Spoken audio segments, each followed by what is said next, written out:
प्याजलाई यो तरिका अपनाएर लामो समयसम्म राख्न सकिन्छ।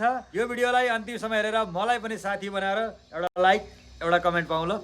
अब हामी धेरै किसानहरूले लगाएको प्याज स्याहार्ने बेला भएको छ। यसरी प्याजलाई पहिला घाम नपर्ने ठाउँमा 8-10 दिनसम्म राख्नुपर्ने हुन्छ र सुकिसकेपछि यसलाई जरैदेखि पनि काट्नु हुँदैन, किनभने यसमा प्याजमा भएको यो दुध जस्तो मात्रा बाहिर निस्क्यो भने यो प्याज कुहुन्छ। र कहिले पनि प्याजलाई हामीले राख्दा कहिले पनि यो 1 इन्ची माथिबाट काटियो र पछाडिको भाग सफा गरियो भने प्याज लामो समयसम्म रहन्छ।